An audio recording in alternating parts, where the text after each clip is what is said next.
Everyone thinks Marcus is the villain in this story, the guy who packed up while I was on a beach, left the key on the counter, and texted me goodbye like I was a canceled subscription. But the truth is, I'm the one who lit the fuse, and I did it with 5 dumb words. Vacation sex doesn't count. I need to explain why I said it, and if I don't, you'll keep thinking he's heartless. The worst part comes later, the part I've never typed or said out loud, but you need the whole mess first so you can decide how much to hate me. We'd been together 4 years, living in a basement flat that smelled like onion rings from the burger place above us. Work from home meant the smell soaked into our clothes, our sheets, our fights. By May, we were snapping over empty milk cartons the way other couples snap over cheating. I kept telling myself we just needed a reset.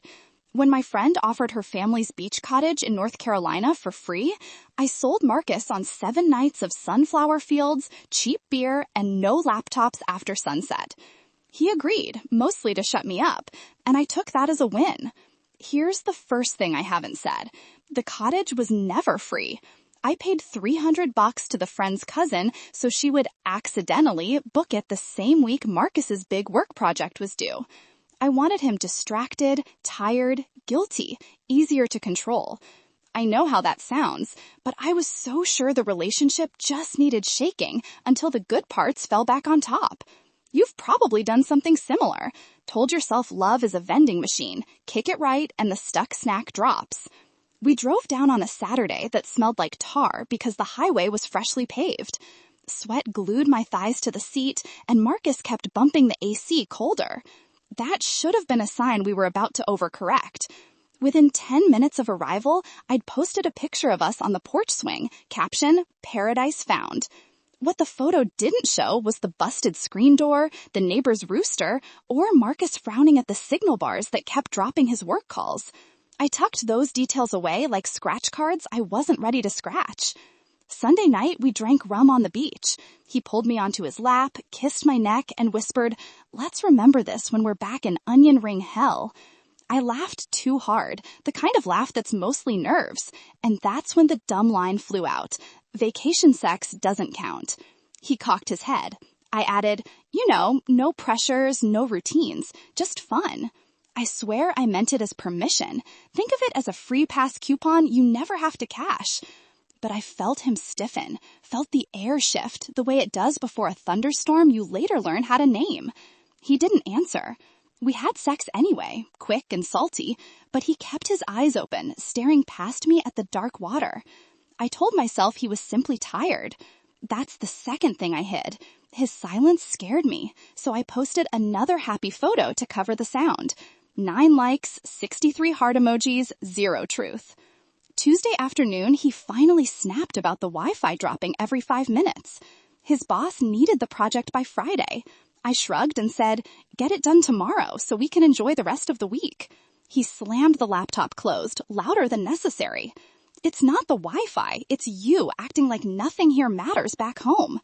I rolled my eyes, the exact motion my mother warned me would cost me love someday. I still didn't ask what he meant because part of me already knew, and the other part wanted to stay on vacation from my own cruelty. So here's the breadcrumb I dropped, but never spelled out. While I was posting sunset selfies, Marcus was texting our landlord about lease renewal. He asked what happened if one name came off the lease mid-cycle. The landlord replied same day because Marcus always paid rent early, sometimes adding extra for utilities I forgot. I saw the message preview pop up on the shared iPad and refused to click it. Information you ignore becomes a ghost that follows you home. Wednesday night, we tried again. I wore the red bikini he liked and walked into the kitchen dripping pool water. He looked up from his screen, smiled like the checkout guy gives you when the line is long, and kept typing. I snapped. "Are we vacation buddies now or what?" He rubbed his temples. "Maybe I need sleep." That's when I threw the line at him a second time, angrier, like a dare. Relax, vacation sex doesn't count. I wanted him to fight for us, to prove I was wrong, to scoop me up and mean it. Instead, he said, soft and deadly, "If it doesn't count, why bother?" And walked out, leaving the words swinging between us like a cut power line. Thursday, he worked from dawn to dusk, earbuds in, no music playing, just a wall made of white plastic. I kayaked alone, filmed myself waving at dolphins, posted with #blessed. The comments poured in. Couple goals, y'all are cute. Each ping felt like someone cheering while I stood in quicksand. I started typing a long apology text to Marcus, then deleted it because admitting fault on vacation felt like wasting money. You probably think that's shallow. Say it. At least be honest with yourself while I keep failing at honesty. Friday, project deadline passed. He closed the laptop, cooked shrimp tacos, and asked about my day like rewinding to kindness. Hope fluttered. We drank 2 bottles of wine, danced on the creaky deck, and tumbled into bed laughing. I thought the spell was broken. Mid-kiss, I whispered, "See, no routines, just fun." He stopped. I felt the temperature drop, though the night was muggy. He kissed my forehead, no passion, punctuation. "Sure, babe, doesn't count." The next morning, he woke before 6 and drove to the nearest grocery store, not for eggs, but for signal strong enough to email the landlord. I stayed asleep, dreaming the sound of tires on gravel was just waves. Saturday, checkout arrived. We cleaned the cottage side by side, humming different songs.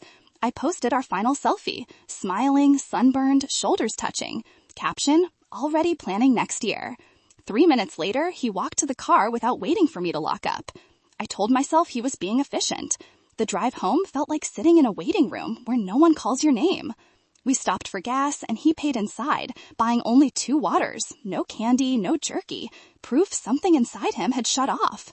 I drank half mine and labeled the rest for later, the way a kid saves a toy she already broke. We reached Richmond at midnight. He carried my bag to the door, kissed my cheek, and said, "Be right back, gonna return the rental."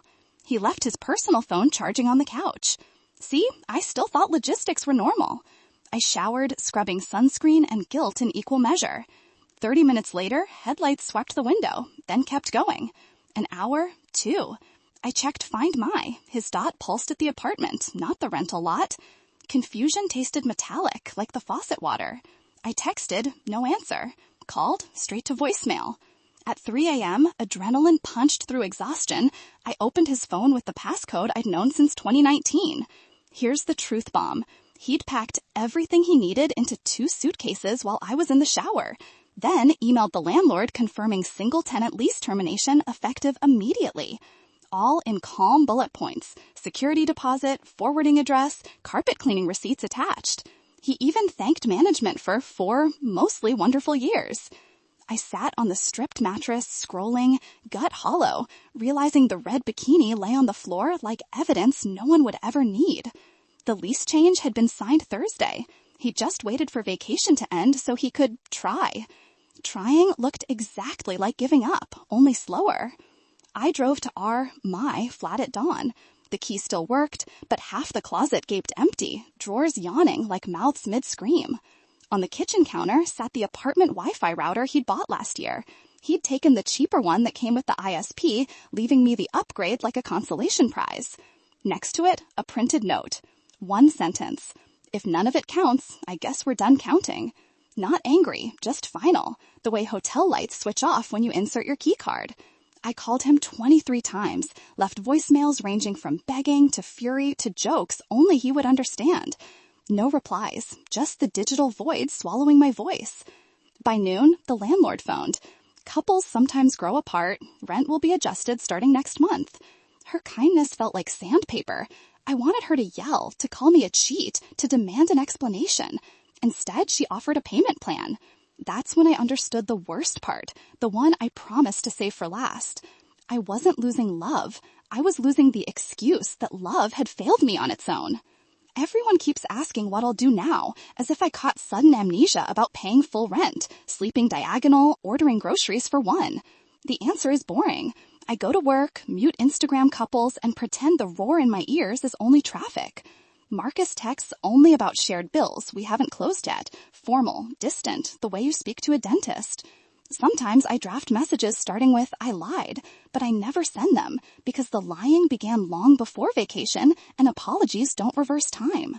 So here I sit, telling strangers on the internet because telling myself didn't work. You can call me selfish, immature, a coward. Believe me, I've used sharper words in the mirror. Just know that when I said vacation sex doesn't count, what I really meant was, please don't notice I stopped counting us a year ago and hoped a change of scenery would do the math for me. He noticed, and then he did the only subtraction left.